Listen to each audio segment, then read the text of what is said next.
jovem aparece no meio do nada em uma cidade, portando apenas uma carta onde contava supostamente toda a sua vida de isolamento e confinamento com o mundo exterior. Muito confuso, desnutrido e falando apenas algumas frases soltas, o garoto jamais recebera uma educação formal, pois passou a maior parte do tempo preso em um porão.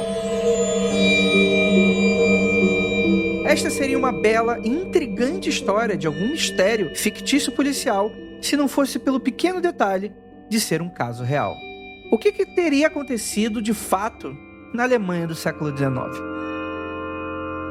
O caso, conhecido como o Enigma de Kaspar Hauser, é um dos maiores mistérios da história da Europa e, até hoje, existe muita incerteza sobre a origem desse estranho rapaz que intrigou moradores e, é claro, a gente aqui do Mundo Freak Confidencial. E a gente vai para mais um remake de episódio super interessante logo depois da vinheta e a gente já volta.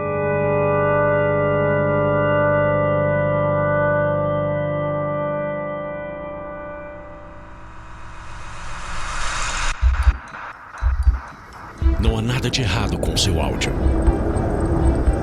Adentramos agora através dos seus sentidos. Estamos preparando você para o que vai acontecer nos próximos minutos.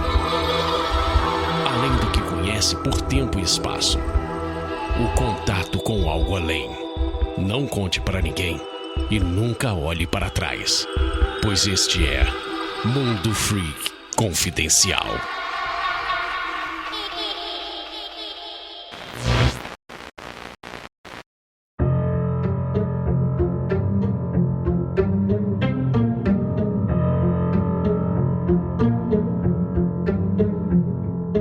E belas noites, queridos ouvintes, tudo bem com vocês? Eu sou Andrei Fernandes e para você que não sabe, eu gostaria de ser um cavaleiro como meu pai.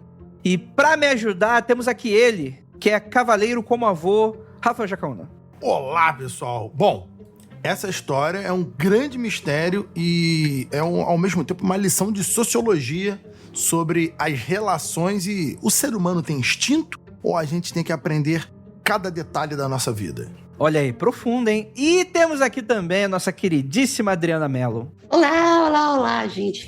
Pelo que o Jacaúna falou, eu tô vendo que eu vou aprender bastante com ele hoje aqui. Olha aí. Com essa história. Aproveita que com o Rafael já desaprendi muita coisa. É verdade. Aprender, vamos ver. Nosso queridíssimo professor, nossa queridíssima artista. E agora, minha queridíssima sócia, Ira Croft. E aí, tudo bem? Oi, gente. Oi, ouvinte. Oi, Dri. Oi, Rafa. Olha, e que história, hein? Que rolê do Kleber que é esse mistério. Porque ela vai e volta e dá umas reviravoltas e cada vez te surpreende mais. Eu também quero deixar os parabéns para a Tati, que pesquisou e escreveu essa pauta junto com a Jay. Porque, ó, tá muito boa, hein? Gente, antes de qualquer coisa, antes da gente saber exatamente o que esse enigmático garoto estava fazendo nas ruas da Alemanha no século XIX, eu não sei. Mas o que eu sei é que você que tá escutando, seu safado, tem um recado pra você agora, nesse exato momento, que é o seguinte. O Carna Freak foi um sucesso. Muito obrigado a todos vocês que compareceram. E eu também tenho uma excelente notícia. Vamos, em breve, ainda em fevereiro, agora, vulgo 2024, começar os envios das recompensas físicas do Ruído. Então, pra você que curtiu, escutou e apoiou a gente no Catarse, um grande e um muito obrigado. Também agradecer a você que sempre tá com a gente aqui hoje, a sua audiência, a sua paciência. Você que faz esse podcast servir a mesa toda semana. Muito obrigado a você. E é claro que se você quiser, né, dar uma contribuição a mais, além da sua grande audiência, que a gente já é grato, você pode lembrar que com o mínimo de R$10, R$10 por mês, é uma ida e volta, um passeio no parque, né? Você sabe. Vá lá no apoia.se/confidencial. Com o mínimo de R$10, você já ajuda a gente pra caramba, ouvinte. Isso faz muita diferença pra gente no final e garante que seu podcast venha fresquinho, quentinho aí. E, eu prometo que esse recadinho vai ser bem curtinho, você já sabe. Apoia-se, mas dia 23 de fevereiro do ano de 2004, você tem um encontro marcado sexta-feira com quem? Exatamente, com a galera do Mundo Freak no YouTube, porque a gente está tirando a poeira do nosso canal no YouTube e vamos começar a entregar conteúdos quentíssimos em vídeo pra você, a partir de uma grande novidade. E espero que vocês gostem, espero que vocês estejam lá, assinem o canal, etc e tal. O link, a Nandinha Não vai estar colocando porque isso é quinta-feira, esse podcast, então é sexta-feira. Mas ela vai deixar aí o link do nosso canal, pelo menos. E você já pode ir lá dando um inscrever, uma curtida, uma compartilhada. Estamos também publicando o podcast por lá, né? Via feed aceito pelo YouTube, né? Então, caso vocês estejam ali já pela plataforma, você já consegue também consumir esse tipo de conteúdo por lá. Mas é claro que teremos aí um programa de vídeo totalmente especial, feito, modelado pela gente, num formatinho muito gostoso de discussão. E ó, teremos Andrei, vulgo eu, Ira Croft e Rafael Jacaúna numa discussão quentíssima lá que eu tenho certeza que vocês vão gostar, tá bom? Então dia 23 agora, sexta-feira dessa semana da publicação, data de publicação desse podcast, entra lá no nosso canal do YouTube, não sabe? Coloca Mundo Freak no YouTube. Galera, tô muito empolgado, é uma novidade incrível. Contem as boas novas para as pessoas que gostam do Mundo Freak. Vocês poderão finalmente ver as nossas carinhas. Não que vocês vão achar bonito, mas vai matar a curiosidade. Isso acho que é importante. Então, gente, é isso. Muito obrigado por vocês estarem aqui. Vamos falar de Kaspar Hauser? O que você acha, ouvinte? Eu quero saber sua opinião quando você terminar de escutar o episódio, hein? Deixa um comentário, dá um alô pra gente nas redes sociais. Então é isso. Bora lá.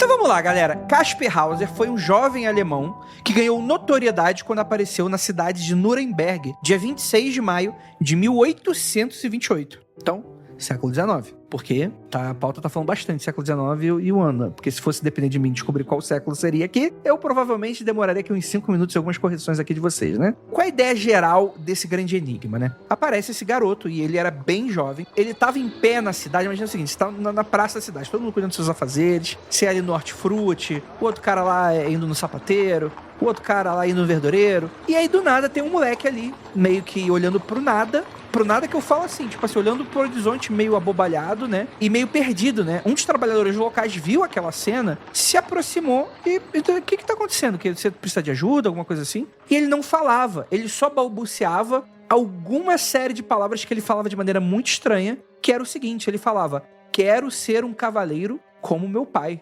E ele tinha uma carta na mão. O cara achou aquilo tudo muito estranho e ele chamou uma guarda local, né, um guarda local, para tentar ajudar o que estava acontecendo ali naquela situação. E aí a gente tem, de início, a história desse grande enigma, né, do Kaspar Hauser, que seria esse cara, né, esse jovem, o que reza a lenda em volta dele, é que ele nunca foi plenamente educado, ele viveu enclausurado dentro de alguma espécie de calabouço, né, de algum tipo de porão, e ele não conseguia interagir com outros seres humanos e nem conhecia coisas básicas, né, o espelho, o fogo, até o sentir dor para ele era uma novidade, né, e aí a gente não sabe exatamente de onde vem essa história, então é uma coisa muito, muito enigmática, né, senhor Rafael Jacaúna? Exatamente. É uma série de coisas que acontecem ali que, supostamente, né, ele estaria preso e sem nunca ter tido contato com nenhuma outra pessoa.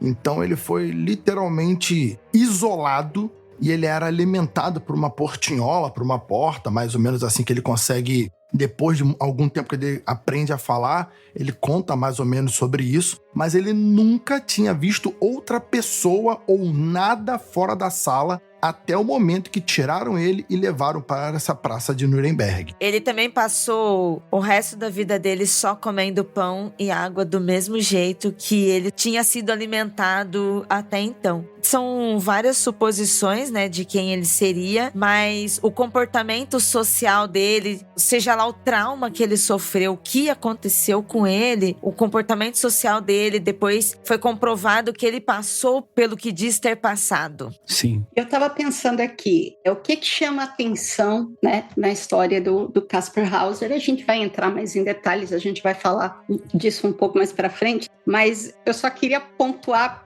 porque você imagina, século XIX, Alemanha, o que deveria ter de pessoas pobres no meio da rua, falando nada com nada, com essa aparência, como ele, depois a gente entra nos detalhes, né? Que ele realmente parecia mais novo do que... Ele era muito mirradinho, ele era muito magro, ele parecia realmente uma criança doente, né? Um jovem doente, etc. Mas o que chama atenção na história do Kaspar Hauser são traços ligados à nobreza, ligando ele a um provável passado ou ligação com alguma família que tivesse posses, tivesse dinheiro, tivesse educação, né? Ele tava se vestido de maneira bem surrada, assim, né? Até o sapato dele, por exemplo, falava que onde estavam os dedos, né? Tava furado, né? Com os dedos sangrando até, né? Do tipo, de ele talvez estivesse andando há muito tempo, né? Ele diz que, quando ele aprende a falar, novamente, ele fala que ele teve alguém que cuidou dele, mas é que ele não sabia como é que era o rosto, porque ele teve que andar olhando pra baixo. E esse lance aí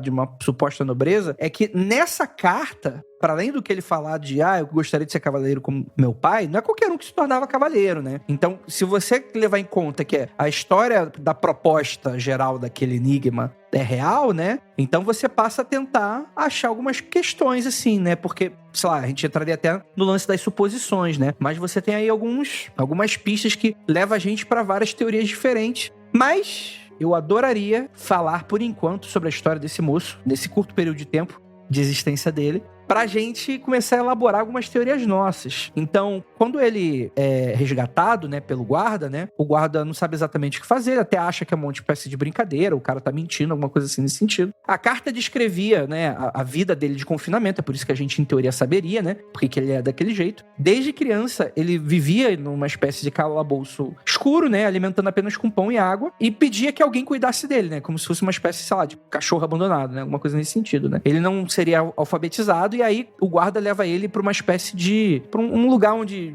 eu esqueci o nome, onde fica as pessoas... É que não é orfanato, porque o orfanato é muito ligado à criança, mas é um cuidadouro, né? Uma espécie de um lugar onde que se cuidavam de algumas pessoas e tal. Ali, ele foi... vamos dizer assim, espécie que adotado por um nobre da região que gostou muito daquele anime, porque a Alemanha é século XIX. O que é isso? O cara via esse negócio exótico e falou, vou resolver, porque, porra, eu sou nobre, pô, isso é legal, né? É quase como se fosse uma espécie de desafio, né? Uma coisa bem diferente. Temos que lembrar uma coisa que a Adri puxou e você também corroborou, que como o Caspar Hauser, ele tinha essa ideia de ser nobre, de ser cavaleiro, que poderia ser, como você salientou muito bem, aquela curiosidade dos nobres e tal, também se acreditava que a nobreza, né, aquele ramo positivista de pensar, que a nobreza, ela passava pelo sangue, era consanguíneo. A educação, tudo isso vinha latente no sangue das pessoas. Então, esse nobre também pensava que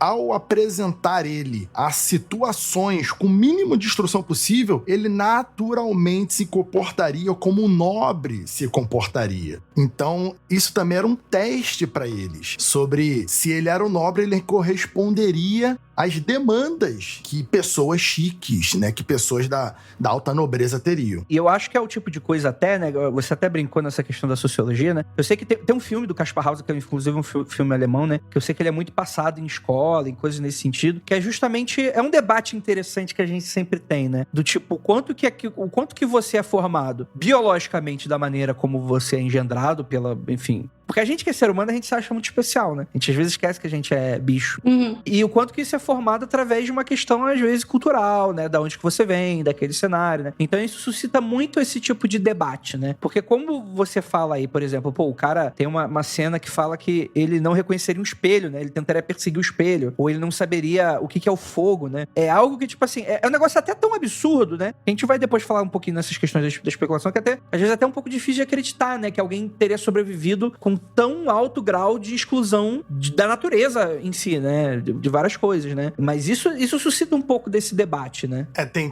Vão ter estudos que a gente pode comentar mais pra frente, com mais profundidade, que até a formação fisicamente do cérebro dele era diferente, porque ele foi impedido de ter a maturação correta na sociedade. A cabeça dele, fisicamente falando, não era madura, porque ele não se expôs a situações sociais como uma pessoa. Então, isso denotaria uma importância fundamental para uma pessoa viver em sociedade é estar em sociedade. Viver com outros seres humanos possibilita que nós consigamos viver com outros seres humanos. Tu não consegue viver com as pessoas se não tiver essa experiência, essa vivência, né? E aí ele é adotado por esse nobre, o Frederick Dahmer, né, que ele é professor, filósofo especulativo, né, que teria ensinado pra ele várias matérias, tentando também tirar ali um pouco do talento do Caspar pro desenho, né. Inclusive a gente tem obras dele, e Antes de Imaginar é uma coisa que é até interessante, porque essa pessoa existiu, tá, gente? Isso aqui não é uma... Por mais que talvez a gente discuta o quanto de exagero possa ter em volta dela, mas em teoria a gente tem evidências bastante concretas de que essa história é real até certo ponto, né? Então você tem o corpo, né? O lugar onde ele foi enterrado, né? Que inclusive fizeram o teste de DNA pra tentar comprovar uma coisa X ou Y mais pra frente, né? Tem as artes que esse cara fazia, né? Que ele foi aprendendo, né? E aí começa a primeira etapa. Pena não. Estamos saindo da primeira etapa e sendo pra segunda etapa do mistério. Que em dado momento, morando na casa do homem, Dahmer encontra o Caspar ferido na casa, com a testa sangrando. Segundo o Caspar Hauser, que ele já tinha aprendido a formular as palavras e sentenças mais complexas, né? Ele falava que enquanto ele estava ali em seu trono, né? O trono que todos nós nos sentamos todos os dias, né? Ele teria sido atacado e ferido por um homem encapuzado que teria dito: você ainda tem que morrer antes de deixar a cidade de Nuremberg. E a questão é que Caspar Hauser, em teoria, supostamente, teria reconhecido a voz do homem como a voz do cara que o deixou na cidade, a pessoa que o capturou, né? Que o capturou não, que o teria prendido, né? Que o teria cuidado dele, né? Sequestrado e prendido. Sequestrado, né? E aí isso é uma dose grande de mistério, né? Quer dizer, será que esse homem realmente continuava o acompanhando? Ou será que talvez seja alguma coisa, uma confusão? Ou talvez uma mentira? Acima de tudo é um covarde, né? Atacar a pessoa enquanto está cagando pressupõe uma maldade impressionante. Muita maldade. Covardia demais. Falta de caráter gigante. A não ser que você seja um Lannister. Aí tá tudo bem. Ah! Aí tá tudo bem. Se você não for um Lannister, é covardia. Você tem razão. E isso é interessante, né? Porque esse ataque, pra época, vamos dizer assim, que Caspar Hauser, antes até dele ser adotado, né, por esse tutor, ele era meio que da cidade. Sabe aquele cachorrinho caramelo que todo mundo adota ali, sabe? Uhum, Ele era meio que da cidade. A história dele foi uma história que rodou muito como uma espécie de lenda urbana, né? E aí rolava muitos boatos, né? Quando esse cara é atacado, um dos boatos que rolava é que talvez ele seja um nobre. Porque quem faria isso dessa maneira se a pessoa não fosse de uma certa importância em algum ponto? Então, Andrei, adicionando, não sou nobre, mas talvez da própria família real. Sim. Até nesse nível de boato chegou. Então ele não seria um nobre qualquer. Algumas suposições que o pessoal fazia na época é que talvez ele pudesse ter uma ascendência da Hungria, da Inglaterra ou da Casa Baden, né? E da família real da Alemanha na época, enfim, não sei se a Alemanha já era um país, né? Essa ideia de nação, mas ali daquela região ali, daquele feudo, sei lá. E um dos sinais dessa possível ascendência real que ele tivesse, né, de uma família muito abastada, digamos assim, no mínimo, é o fato que ele tinha um sinal de vacina de varíola, né, no braço. E isso só para crianças muito privilegiadas, né, de família real, ou família que tivesse uma condição financeira, assim, gigante, né? Também existe a suspeita, começou também um pouco uma suspeita por outro lado, né? De que talvez ele tenha se auto-infligido esse ataque como uma espécie de, tipo, ele tá inventando, né? E aí vamos ter umas suposições também que vão também um pouco por esse caminho, né? Logo depois desse incidente, né, o Caspar passou os cuidados do tal do Johann Biberbatch, né, que seria uma espécie de autoridade municipal, né? A convivência, a conexão dele já não era lá muito boa, porque esse cara ele já era um pouco cético quanto a essa origem, essa natureza de Caspar Hauser, né? Ele continuava nessa ideia de tutor, só que ele era muito menos brando, né? Ele era alguém que punia mais e coisas nesse sentido. Ele é transferido novamente da casa para outro barão, né? E foi quando que em 1931 um aristocrata inglês chamado Philip Henry Stanhope conheceu o Caspar e logo acabou se afeiçoando, né? A criança selvagem, né? Como diziam. Ele, então, acaba obtendo a custódia do rapaz e tem a iniciativa de levá-lo para a Hungria, com a esperança de tentar esclarecer a origem do misterioso rapaz, né? Ele ia tentar ali levar para a família real da Hungria para ver se o maluco era de lá, né? Falou, perderam aqui o mano aqui.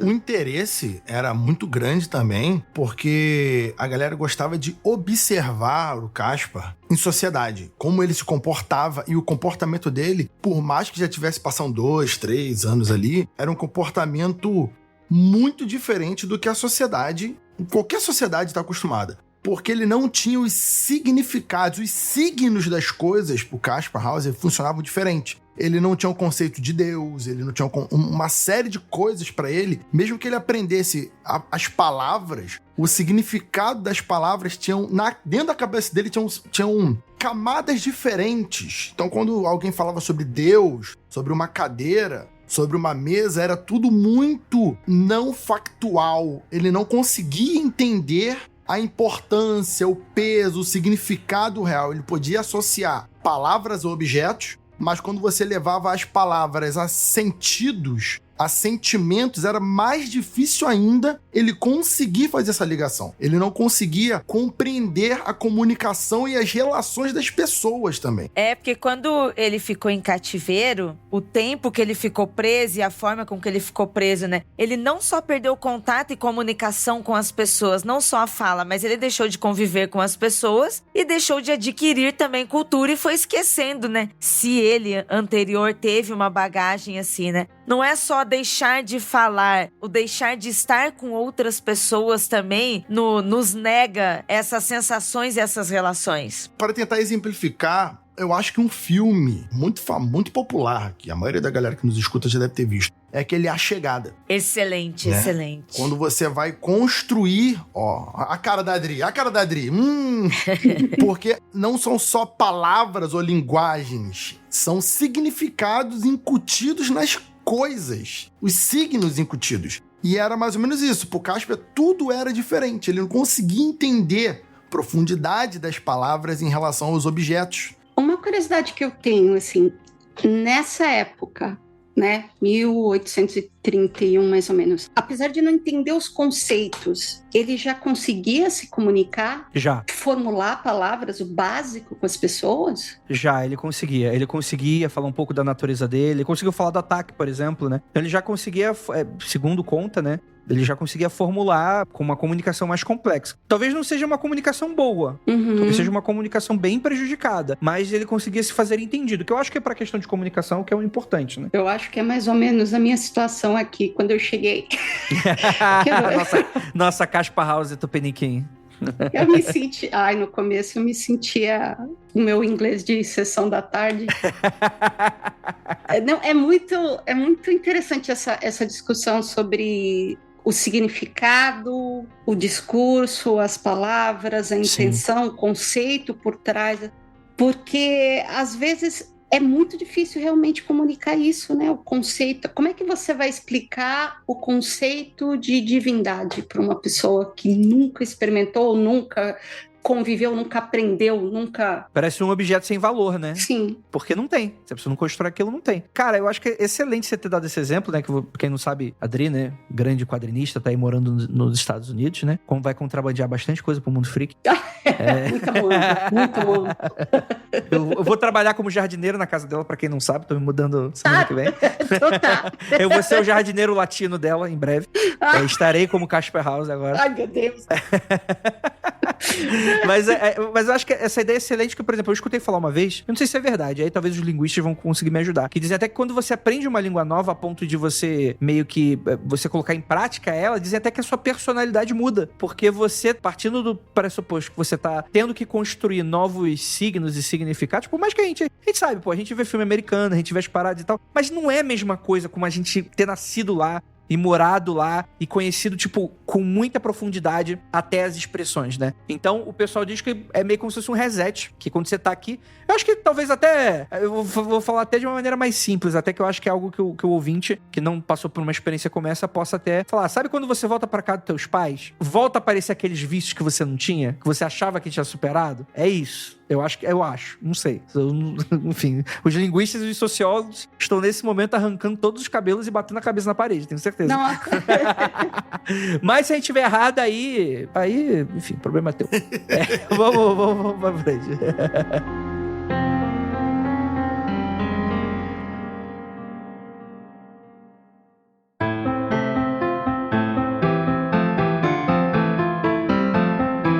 A ideia geral é que esse Stanhope, né, esse nobre, ele acaba fracassando nessas investigações. E aí o que leva a colocar um pouco mais de pressão na credibilidade do Hauser, né? Em dezembro de 1831, a pessoa, né, transfere Hauser para Ansbach. aos cuidados de um professor chamado Johann Georg Meyer, em janeiro de 1832. E o Stanhope falou assim, não é, esse brinquedo tá quebrado, não era o que eu queria. É bem isso mesmo, é bem codinobre mesmo, né? Afeiçoei a pessoa, né? Não é adotar porra nenhuma, aquilo ali é um brinquedo pro nobre, né? Isso é quem tem muito tempo livre, muito dinheiro no bolso e nada pra fazer com o próprio tempo, né? Ver as pessoas como um brinquedo, como um passatempo. Ele até chegou a pagar as despesas do Hauser, mas nunca cumpriu a promessa de levar ele pra Inglaterra, né? Pra continuar aí essa investigação. E, enfim, aí depois tem mais uma coisinha que esse Stanhope aí, ele vai publicar um livro depois, etc e tal, mas a gente fala isso depois nas teorias, né? Safadinho. Safado esse daí. Cara, e aí tem até... Sabe aquela coisa da má língua, né? O pessoal falava até que talvez o Casper e o Stanhope pudesse ter até uma questão ali de natureza sexual ali, né? Mas isso aí é coisa de fofoqueiro, né? E eu não sou fofoqueiro. Então não acredito nesse tipo de coisa, né? Mais línguas. E aí que tá. O relacionamento entre o Casper e o professor Meyer, né, era bastante tenso, né, devido a essa natureza bastante rigorosa e inflexível da pessoa que cuida dele, né? Porque era um cara que não tolerava desculpa, né? E supostas aspas, mentiras que o Hauser, em teoria, contava, né? Que ele não acreditava, né? No final de 1932... Hauser começou a trabalhar como copista em um escritório de advocacia local. Enfim, né? Diziam que ele estava bastante satisfeito por não ter sido levado para a Inglaterra, né? E aí, em 9 de dezembro de 1933, Hauser e Meyer têm uma discussão séria, uma vez que Hauser aguardava a visita de Stanhope para o Natal e Meyer expressou dúvida, né, sobre como lidar com aquela situação delicada. E 5 dias depois, o Hauser sai de casa até, etc. O Hauser, ele volta para casa com um ferimento profundo no peito, falando que tinha sido atacado. E de acordo com Caspar Hauser, né, ele teria sido atraído por um jardim da corte de Ashbach, ali o cara, né, dentro da propriedade ali, né, mas ele tinha uma praia nobre, né? Tinha uma pracinha ali, onde um estranho supostamente teria esfaqueado ele enquanto lhe entregava uma sacola. Diziam até que o estranho tinha conseguido esse feito, falando que tinha a origem da mãe do Caspar Hauser, ele teria acreditado, né? E aí, o Caspar Hauser, ele leva uns amigos pro lugar onde ele teria sido golpeado, só que no processo de ir, Caspar Hauser cai no chão, morto. Ele não sobrevive porque os amigos não achavam que era tão profundo, e era bastante profundo o ferimento, né? Nessa praça, né, perto de um banco ali, eles encontram uma pequena bolsa, onde continha uma nota escrita a lápis, com uma escrita esquisita, meio espelhada, né, meio codificada, uma coisa estranha mesmo, né? E nesse papel estava escrito: Caspar era, como sugerido por outros autores, um impostor patológico. Além de suas características históricas, é provável que ele também possuísse traços de uma personalidade paranoica, uma vez que desempenhou seu papel de maneira tão consistente.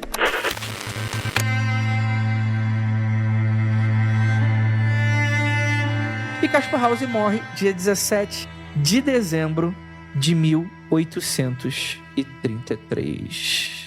Com esse grande mistério. Tem uma certa discrepância, e eu vou ser bem honesto, talvez a pessoa que conheça a história do Caspar Hauser tenha umas pequenas discrepâncias de datas, ou de eventos, de pessoas que estariam acompanhando ele, né? Tem uma série de diferenças, né? Caspar Hauser teria sido sepultado no cemitério de Stadtfriedhof, da Alemanha, né? O alemão aqui tá perfeito, né? Em Asbach, né? E sua lápide está escrito: aqui repousa Caspar Hauser, o enigma de sua época. Seu nascimento era desconhecido e sua morte misteriosa. 1833. E mais tarde, um monumento em sua homenagem foi erguido no Jardim da Corte com a inscrição Hic occultus occulto occisus est, que poderia ser traduzido como: aqui jaz um enigma que foi morto de maneira enigmática. Bem dramático. O alemão é dramático pra caralho, né? Tum, tum, tum. Nossa, muito. Nossa, com um monumento, uma homenagem e tudo, hein? Caraca. Aquele primeiro nobre, o Stanhope, ele escreveu um livro falando que ele confessa abertamente que ele acredita que ele teria sido enganado por Caspar Hauser. E aí a gente vai ter essas linhas de discussão. Mas até aí, essa é a história de início, meio e fim desse enigma. Queria saber a opinião de vocês. Olha, eu sei que eu costumo ser a believer do grupo, mas eu não sei. Relendo a história dele, eu me peguei pensando se de repente tudo isso aqui não passa da junção. Eu não vou dizer que ele seja 100% um aproveitador, um caloteiro. Eu pensei que a Adri ia falar que era o final de Lost. Essa história aqui é Lost. Estavam todos mortos. Quase. Não, mas eu fico imaginando, se não é a junção de pessoas com muito dinheiro, tempo livre nas mãos e esse lance de ver o próximo... Como objeto, né?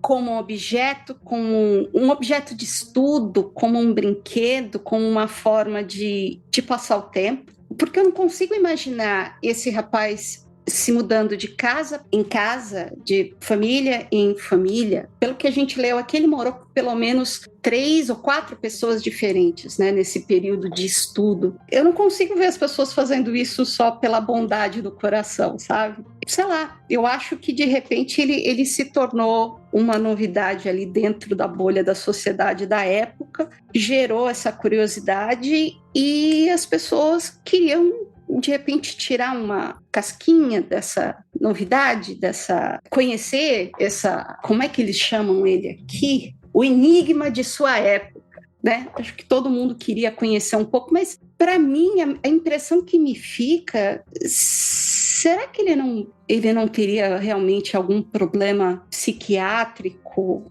e de repente não teria nenhum grande mistério nessa história? Olha, Dri, eu consigo concordar um pouco com você, hein? Eu, assim, inicialmente, eu achei essa história muito cabulosa, ainda acho essa história muito cabulosa. E, independente do que tenha acontecido esse mistério, eu também acho que ele sofreu muita violência, sabe? Eu acho que foi uma história muito pesada. Sim. Né? O que tem acontecido com ele, sabe? A violência física e a violência psíquica mesmo, de como ele, sabe, ficou assim. Mesmo que ele tenha sido algum nobre, tenha vivido isso, tenha, sabe, mesmo que esse peso social direcione, ainda assim eu acho que foi muito violento. Muito violento. Essa coisa um dos protetores do Casper, que chamou ele de trapaceiro esperto. Eu não consigo imaginar ele como um trapaceiro. Eu consigo vê-lo mais como vítima da situação, sabe? Eu vejo um pouco assim, ele como vítima, assim. Eu acho que ele sofreu uma violência, um trauma muito grande. E mesmo que o que ele conte não seja comprovado, tão coerente, que ainda fique umas coisas nuviadas, mas eu acredito que possa ter acontecido isso, de essa violência ter desencadeado algo, sabe, muito maior, e ele não estar bem psicologicamente também, sabe? E a continuidade disso, né? As suspeitas das autoridades, como estavam... O que ele continuou sofrendo, né? A pressão também, né? Eu acho que faz sentido também essa tese de repente, ele ser... de repente, filho bastardo de alguém muito poderoso, entendeu? De alguém que tenha realmente... Não precisa ser um rei, uma rainha, um príncipe, ele não precisa ter esse tipo de ascendência, só precisa ter sangue de alguém poderoso, alguém com dinheiro na mão e que quisesse se desfazer dele, entende? Principalmente vendo que ele que é a minha tese, que ele tenha realmente nascido com algum problema psiquiátrico. Entenda bem que eu sou uma leiga, aqui eu estou apenas de achismo. Não, diagnóstico. Vambora, quero 4 diagnósticos aqui hoje. Ai, Dri, que demais. Olha, como eu disse, eu concordo em partes. Eu acho que possa ter havido, sim, né, o problema psicológico, qualquer coisa, mas eu acho que isso é resultado de trauma de alguma coisa aí. Eu acho que ele também... Mesmo estando nesse meio, né? Nesse meio nobre, ainda assim, também poderia ter sido qualquer pessoa e acabou parando no lugar errado, na hora errada, sabe? Também pode ter sido uma pessoa que foi torturada, já que estamos falando de pessoas como objetos. Faz muito sentido ser de uma família nobre e isso é de interesses capitalistas de sumir via outra. A gente meio que tá acostumado isso em mitologias, novelas, né? Pessoas muito importantes somem. Eu acho que isso faz sentido. Mas eu também acredito que ele possa ter sido uma vítima de uma violência brutal mesmo e acabou virando a vida dele. Olha, eu acho que devido a essas coisas, como ele ter demorado a falar, né? Se ele fosse alguém que tivesse alguma dificuldade devido a nascimento, algo assim, ele poderia ter ficado 2 anos com os tutores e ele não teria desenvolvido tão bem, né? Eu acho que, de fato, essa parte dele ter ficado isolado, eu não creio que ele seja alguém que estava mentindo. creio que ele estava em isolamento, talvez pode ter exagerado, mas eu não creio que ele teve uma oportunidade anterior àquela. Eu gosto muito da teoria que ele teria sido um filho bastardo de alguém que não deveria, de hipótese alguma, ter um filho bastardo, né? Alguém que provavelmente tinha uma imagem muito imaculada, muito pura, e um filho bastardo seria o cúmulo, provavelmente alguém muito religioso, e ao mesmo tempo essa pessoa achou que estava sendo muito benevolente e misericordiosa, não matando aquela criança, trocando a morte da criança por uma prisão por uma década, ou pouco mais de uma década, e deixando alguém tomando conta dessa criança. Alguém de profunda confiança, né, num calabouço, numa casa isolada, num porão desses aí, e essa pessoa chegou em algum momento da vida, solta esse garoto, solta esse jovem nessa praça, só que essa pessoa ainda deveria ter algum vínculo de juramento, algo muito profundo com a pessoa que o incumbiu dessa missão de tomar conta eternamente do Casper.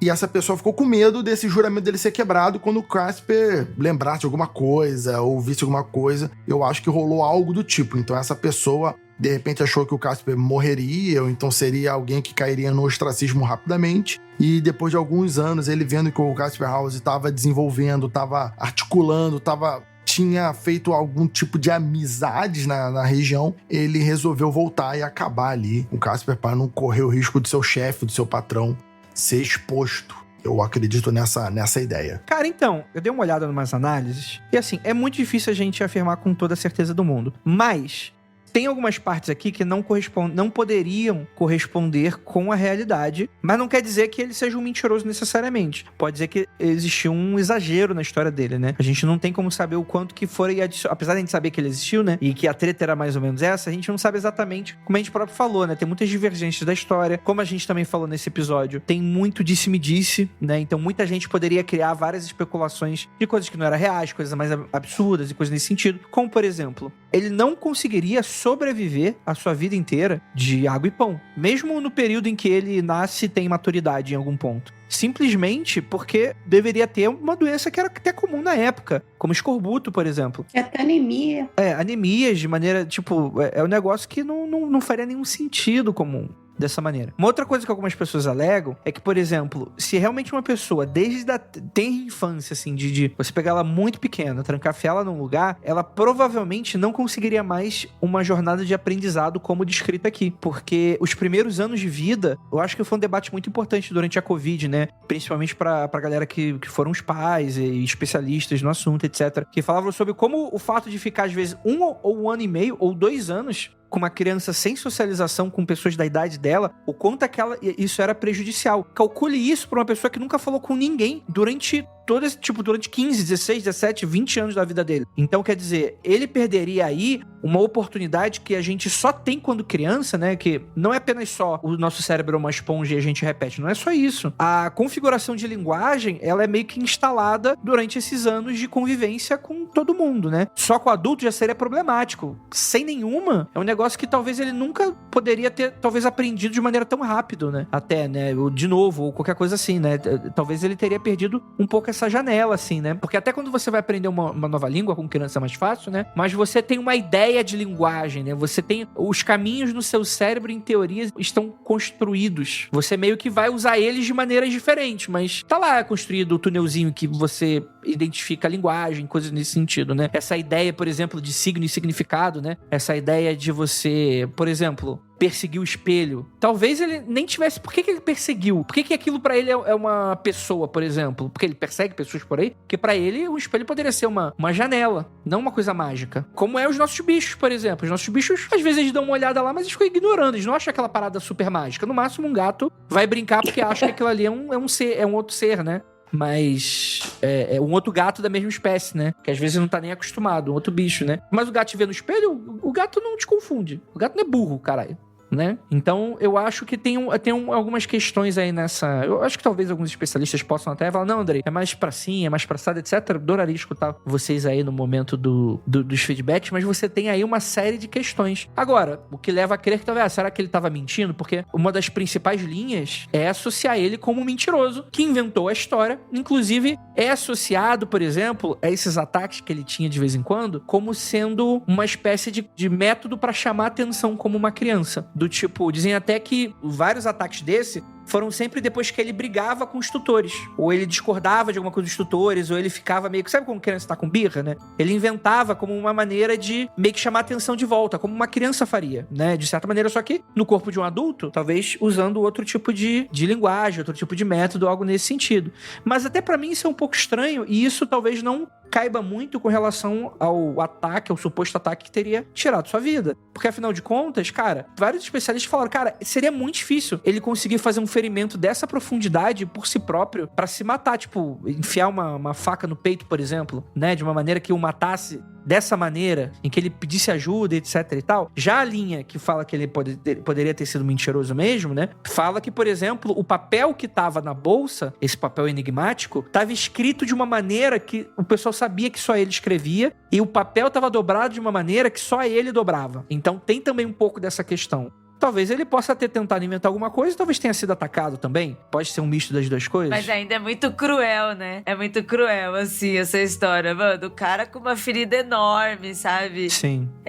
Pra ele ter feito isso com ele mesmo, sabe? Ele teria que estar num desespero, um sangue frio muito fodido pra fazer aquilo dali, sabe? Pra fazer todo esse teatro. É um negócio, assim, cruel demais ainda. E aí tem também a teoria de que talvez ele seja realmente alguém da nobreza, que de alguma maneira poderia ter sido aí, sabe, uma união, como ele um bastardo, né, alguma coisa nesse sentido, ele foi escondido, ou talvez até meio que uma criança que nasceu problemática e foi afastada de alguma maneira, né, em algum momento ali alguém ficou com dó e decidiu levar ele pra outro lugar e tal, se bem que talvez seja de uma crueldade enorme tentar proteger uma pessoa desse jeito, né, isolando ela do mundo de alguma maneira, né, mas existem várias teorias que falam por essa questão.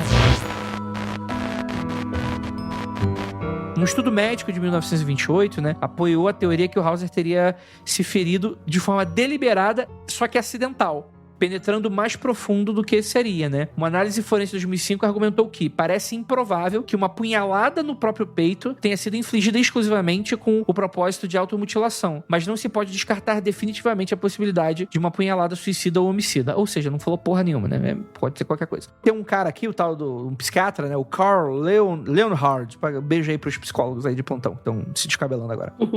Ele falou o seguinte: Caspar era, como sugerido por outros autores, um impostor patológico. Além de suas características históricas, é provável que ele também possuísse traço de uma personalidade paranoica, uma vez que desempenhou seu papel de maneira tão consistente, né? O que também é algo que leva também um pouco para essa discussão, né? Porque pro maluco enganar tanta gente durante tanto tempo, ele tava bastante empenhado, né? Ele realmente talvez pudesse ter... É muita dedicação. Que talvez alguma coisa que servisse de muleta, algum tipo de doença, por exemplo, né? Eu cheguei a ver alguns vídeos no YouTube, né? O pessoal fala de síndrome de Munchausen, né? Que o pessoal que tem uns problemas como esse, né? Que, tipo, cria a realidade e você finge ali que é daquela realidade e teu cérebro aceita aquilo de alguma maneira, né? Eu assisti hoje Saltburn e eu terminei dessa forma, assim, caraca, até aonde que as pessoas vão pra conseguir o que elas querem, sabe? Eu terminei com essa sensação agora, sabe? Essa mesma forma que você falou do Casper, sabe? Das pessoas que não acreditam e, nossa, até que o cara mentiu, enrolou todo mundo, enganou tanta gente, assim, a que ponto esse cara chegou pra tudo isso? Pra quê? Nossa, você falou de Saltburn, eu não assisti esse filme, mas a única coisa que eu ouço sobre é a cena do ralo. Aí eu fico meio sem vontade de assistir. Não falaram pra você da cena da Terra, não? Ai, sim, também. Pra mim é um dos filmes já feitos, assim, enfim, né? Tudo bem. Essa leva aí de rico se fudendo, né? Sempre bom. Você estava falando sobre o estudo do agora... Carl Leonhard. Acho que é isso, né? Ele é um psiquiatra. Sim, e ele acabou rejeitando as opiniões de... Como é que eu leio isso aqui? Heidenreich. Talvez. Então. Heidenreich. Você tá tomando lição de um carioca que não sabe falar nem inglês, né? Você sabe, né?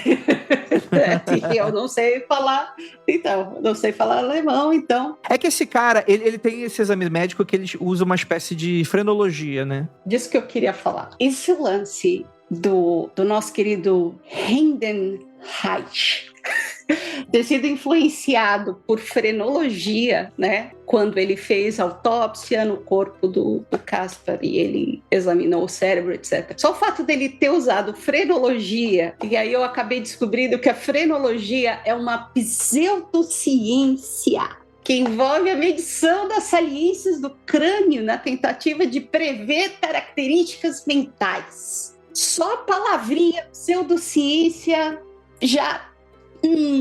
Superpoder ainda, né? Superpoder isso daí. Tu lembra aquele filme Django Livre? Django Livre.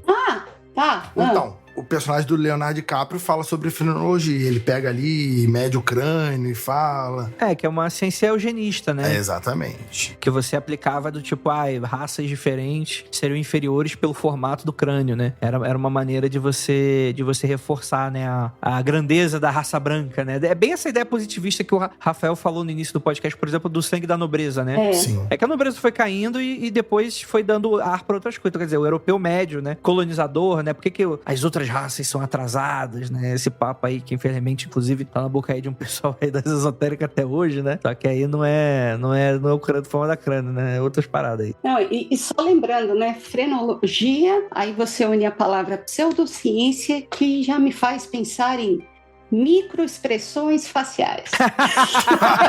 Meu Deus do céu. Então você junta tudo isso, já dá para ver que não dá para acreditar muito nessa autópsia, nesse nosso doutor Heidenreich. Imagina fazer o vídeo do microexpressões faciais do Caspar Hauser. Será que ele tá falando a verdade? Meu Deus.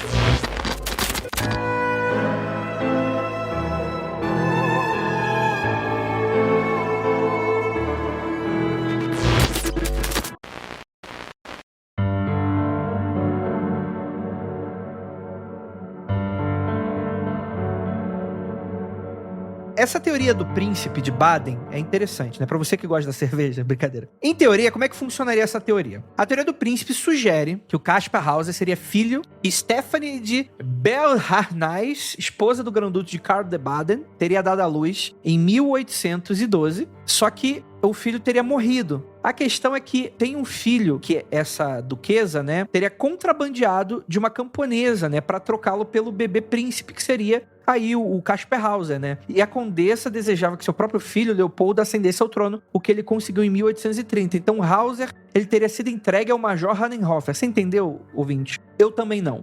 Mas essas intrigas palacianas aí, né, que um queria passar a perna no outro, né? E ele foi colocado aos cuidados de um ex-soldado. Enfim, reza a lenda que alguns alegaram que quando questionaram sobre isso, o Hanenhofer teria confessado, né? Obviamente o Caspar teria sido mantido escondido em uma masmorra por 12 anos, deveria ter sido morto, mas o plano deu errado. Só que ao invés de um filme de jornada do herói aqui, né, ele só se fode aqui, o nosso Caspar Hauser aqui, né? Ele nunca vai ascender ao trono, né? E aí a ideia geral é que foi Feuerbach, que é um dos protetores de Caspar, que teria apresentado resultados de sua investigação em uma carta particular à rainha-mãe da Baviera, Carolina. Essa carta foi publicada por seu filho após sua morte, mas estava sujeita a uma ordem de restrição emitida pela família Baden. Era uma maluquice da nobreza, né? E provavelmente um nobre rival gostou da ideia. É bem parecido, talvez, com uma trama parecida com aquele do Homem da Máscara de Ferro, talvez. De que você teria críticos republicanos da monarquia, né? Teriam exagerado a história desse prisioneiro, né? Conspiração. E aí, a ideia geral é mais ou menos isso e ficou por aí. Só que, em 1876, a gente tem o Otto Mittelstadt, que apresentou evidências que contradizem essa teoria do príncipe, incluindo documentos oficiais relacionados ao batismo de emergência, autópsia e sepultamento do príncipe que teria morrido. Em seus mistérios históricos, Andrew Lang resumiu os resultados afirmando: é verdade que a grã-duquesa estava muito doente para ver seu bebê morto em 1812, mas o pai, a avó, a tia e a tia do bebê e os 10 médicos da corte, enfermeiras e outros deveriam tê-lo visto na morte. É absurdo supor que, sem nenhuma autoridade, que todos eles participaram de uma conspiração da Dama Branca. Então fica aí o primeiro desbanque de teoria da conspiração aí, né? Tem também análise de DNA que foi feita em 1996, séculos depois, realizadas nas roupas de Hauser, que não corresponderam. Atenção, ratinho, vamos lá. É o pai ou não é? Não é o pai! Não corresponde aos descendentes. Opa, separa o pai, opa, não, sem briga, né? Aquela porradaria estancando no palco, né?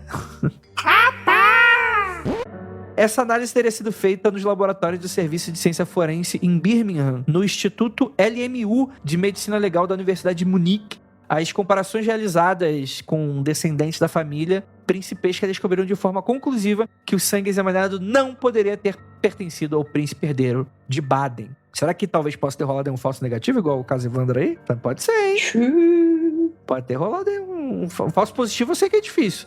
Mas falso negativo é mais comum, né? Em 2002, o Instituto de Medicina Legal da Universidade de Münster transferiu uma análise de células capilares e corporais retiradas da mecha de cabelo e pedaços de roupas que foram perdidos de Casper. Os analistas examinaram 6 amostras de DNA retiradas desses itens, todas as quais eram idênticas entre si. No entanto, essas amostras foram coletadas de forma diferente da amostra de sangue examinada em 1996. E aí, ouvinte, o que você acha que aconteceu? As novas amostras foram então comparadas com segmentos de DNA mitocondrial de Astrid von Medinger, descendente de suposta irmã mais nova de Casper. O DNA mitocondrial, ele é mais próximo porque é o da linhagem feminina, né? Então a mãe, você consegue notar, é uma técnica diferente da de 90. Inclusive, eu acho que é bem parecido aí com o que rolou ali no do Leandro Bosser, de verdade, assim. Que aqui foi DNA mitocondrial, é um DNA que seria muito mais difícil errar, né? Porque você tá comparando com a linha da mãe, né? Então não tem muitas mudanças significativas, exceto, sei lá, por algumas alterações, né? E como resultado, o irmão de Josephine deveria ter um perfil de DNA quase idêntico, se fosse ele, né? Se não, completamente idêntico, né? O que não aconteceu. Ratinho! Atualmente, uma interpretação mais intrigante se concentra no Tirol, onde o nome de Casper Hauser é mencionado em um monolito que homenageia os mortos em 1809 na luta contra as tropas bávaras que ocupavam a região do início do século. Olha aí. Pode-se supor, então, que Casper poderia ter sido resultado da relação entre um soldado bávaro e uma camponesa local. Os tiroleses conseguiram devolver um rapaz doente e aparentemente sem valor ao seu pai. Quanto ao nome, talvez tenha sido tentando homenagear um Caspar Hauser que morreu lutando contra Napoleão em 1809. E a lembrança desse evento foi registrada em um monólito erguido na região. E talvez essa seja uma boa teoria sobre talvez a origem desse menino aí, né? Poxa, então sem reis, rainhas, sem nenhum nobre envolvido, a teoria de conspiração ligando a família real, então... Não. Né? Não, ele não foi igual a gente que tá também tentando ser herdeiro, Dri. Esse aí não conseguiu mesmo. Droga. Eu vou pra Praça da Sé pelado, fingindo que eu não sei quem eu sou. Oi? Preso 30 anos dentro de um cativeiro, sem falar. Chegando e falando, quero ser igual meu pai. Meu pai Elon Musk. Mas pra mim é uma história assim, sabe? É uma história que pode ser de qualquer pessoa que realmente tá ali na Praça da Sé, foi torturada, sabe? Foi sequestrada, torturada e não sabe o que aconteceu, perdeu, assim, a comunicação. Não acho que foi uma pessoa... pode ter sido, né? O caso dele, o Casper pode ter sido nobre, mas não necessariamente tem que ter sido um cara nobre. Pode ter sido um cara que foi só usado como objeto mesmo, foi torturado e aconteceu tudo isso com ele. E pode acontecer com qualquer outra pessoa também. Gente, é isso. Pra quem quer saber um pouquinho mais sobre essa história e de uma maneira mais divertida, né? Você tem não mais divertido que um podcast, mais divertido que a história real. Vamos lá. Tem o Enigma de Caspar Hauser, de 1974. Esse filme é bem legal. É bem legal, né? O Enigma de Caspar Hauser, também, com o nome mesmo, né? De 2012, que também é um mesmo título, né? Dirigido por David Munili, né? Que é uma versão contemporânea da história de Caspar Hauser, né? Interessante isso. Tem Caspar, de 1967, né? Escrito por Peter Handke, que é uma peça de teatro inspirada na história de Caspar. Romances e ficção, né? Que serviu para vários romances, né? De autores que exploram a vida. Tenho certeza que pode ter inspirado histórias como Mowgli ou coisas desse sentido, né? Mesmo que você também teria outras inspirações também, mas eu acho que também, pela quantidade de detalhes e por ser na Europa, pode ter influenciado, de certa maneira, várias narrativas europeias, né? Né? E tem também documentários, adaptações que, além de ficcionais, vários documentários foram produzidos para investigar essa história. E fechamos esse livro de Kaspar Hauser. Você chegou a assistir algum deles? Cara, eu cheguei a assistir trechos dele. O Rafael acho que assistiu. Eu assisti. Esse filme alemão é bem bom mesmo. Ele tem um ritmo de um filme de 70 e pouco? Tem, mas ele é bem interessante. Se você olhar com essa ideia de estudo de língua, sociologicamente falando, é bem interessante. Não é um filmaço que tu vai comer uma pipoca, ficar super feliz, mas em termos de estudo é bem legal. E aí eu fico curiosa, para que lado eles levaram a história? Da teoria da conspiração ou que ele era só uma pessoa realmente com problemas? O filme não responde, o filme procura fazer um estudo mais sociologicamente falando da interação dele, criação da língua, desenvolvimento pessoal. Ele deixa mais a teoria de lado. Quando ele é encontrado e aí foca nessa recuperação ali, pra ele voltar a falar. Isso, é meio que é isso. Ele coloca-se um pouco da ideia que ele pode ter sido nobre, a curiosidade, mas o filme não se pega nisso não. Fica mais mostrando como funcionaria ali a visão dele pela sociedade, as interações estranhas. Só nisso já há uma escolha de teoria, né? Que ele não está mentindo, né? Sim. Então, pelo menos algumas delas, né? O filme se baseia em ele não tá mentindo, que de fato ele foi encontrado e tal. Agora, mas ele não se preocupa muito em aprofundar a versão. Caralho, pior que a Ira citou Saltburn, eu tô vendo cada vez mais relação com essa porra. Sim. Só que o cara não fingiu que é bobão, ele fingiu que é pobre. Fingiu que é miserável, né? Porra, é verdade. Real. Mas comendo cu de rico tá tudo certo. Ou comendo cadáver, né? Enfim. Ô, Rafael! O quê? Vamos pra frente. Alguém tem mais uma conclusão pra tirar esse retrogosto aí do Rafael aí, de último? O ouvinte aí que tá com retrogosto de Rafael, então, agora... Pô, que isso? Meter escovando o dente aí, vambora. Pô, mas o gosto do Rafael até que é bom, pô. Que isso? Sim, Rafael, nunca provei, não. Eita! Vamos terminar por aqui, antes que se descaralhe mais esse podcast? Vamos lá. Antes que entre mais em Saltburn, né? Cara, o título desse episódio vai ser de Kaspar Hauser e Saltburn, em 5 segundos. Boa. O que Kaspar Hauser e Saltburn tem em comum, meu Jesus amado? Muito obrigado pra todos vocês que ficaram até aqui. O que você achou, nobre ouvinte? Você que tá escutando... Isabela? João? Isabela. Ô, Renatinho. Marquinhos. Você aí que não tá apoiando, apoia, Renatinho. Boa, Renatinho. O que você achou? Deixa nas nossas redes sociais, dá um alô pra gente. E é isso. Muito obrigado pra você que ficou até aqui. Muito obrigado por essa mesa maravilhosa. E aquilo, não olhe para trás.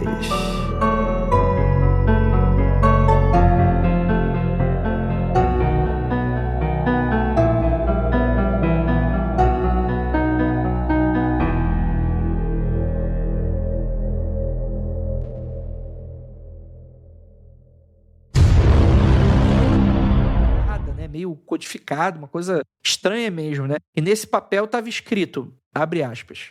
Pau no cu de quem tá lendo. Curioso. É uma boa. Pô, tá aí, acho que dá pra fazer uma última pegadinha em vida, né? Mas eu vou ler aqui só pra gente dar seguimento, mas a Nandinha lê aqui. Hauser será capaz de lhe dizer com precisão minha aparência. Este programa foi produzido por Paratopia Podcast Storytelling.